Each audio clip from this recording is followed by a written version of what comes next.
I'm Scott Lockwood here back in the pits here at Desoto Speedway. I'm here with Troy Decaire, who's back in Florida for the first time in a while. Troy, welcome back to Florida. Yeah, it's good to be here. I get a chance to come home, see my mom and dad, and a bunch of people I grew up racing with, and a series that I credit a lot of just shaping my career. So I look forward to coming back to Florida any chance I get. Talk about what you've been doing the last couple of years. I know you've been racing all over the country, mainly in Indiana and the Midwest. Just talk about what you've been doing.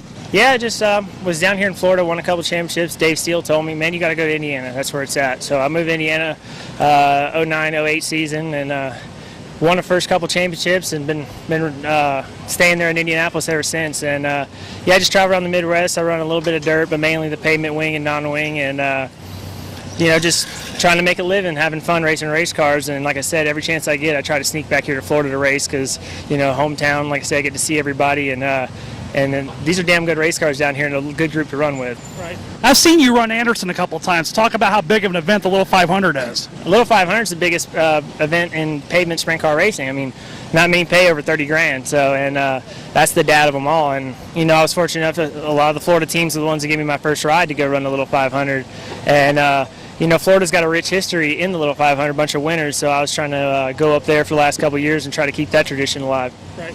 And, of course, we're here tonight honoring a big part of that tradition in Frank Riddle Memorial. Let's talk about him and what he meant to the sport. Well, I mean, he's one of the greatest of all time, and it's great that he came out of Florida, and I'm a very big Florida advocate. Like, they've only had 2 of these races, and I was fortunate enough to win both of them, and so when they decided to run another one, I'm glad this is one of the races I got to come down and run and, and memorialize a guy like Frank. And, he's hopefully this race will carry on and carry the tradition of something like the Ridley Memorial or the Jimmy Haynes or, other big races we had in Florida. And I hope we put on a good show and make the Riddle family proud.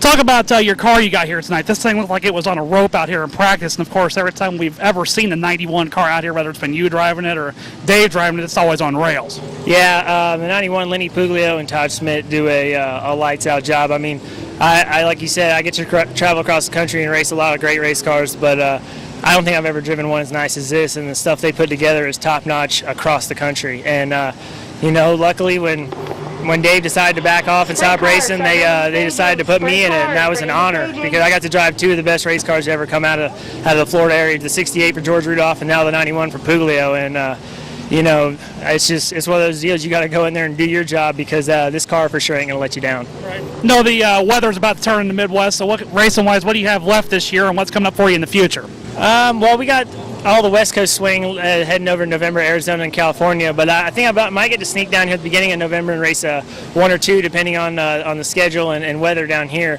But yeah, we head out west until December, and then we go to the Chili Bowl in January, and then start our season back up in Florida for Speed Weeks. We're going to be I'll be working with a dirt team and hopefully pop it over here to run Speed Weeks with the wing cars. Right. Now, we know that dirt, that's something you kind of slowly came into a few years ago. Talk about how that transition's going for you and what all you do with dirt now. Yeah, growing up at East Bay Raceway, that was that's what I thought I was going to do. I thought I was going to be a dirt guy, and somehow I ended up being a pavement wing guy.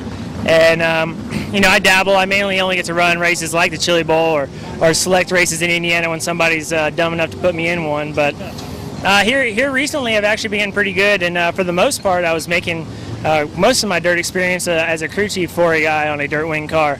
So, the dirt's something new and something I always wanted to do, but my main passion and I guess bread and butter, so to speak, is still the pavement. So I gotta stay prominent in that to try to make a living. Right. Well, keep your eyes on this 91 car tonight. I got a feeling it's gonna be near the front when this 40 laps is over. Thanks for joining us, Troy, and good luck tonight. Yeah, man. Thanks for having us. All right.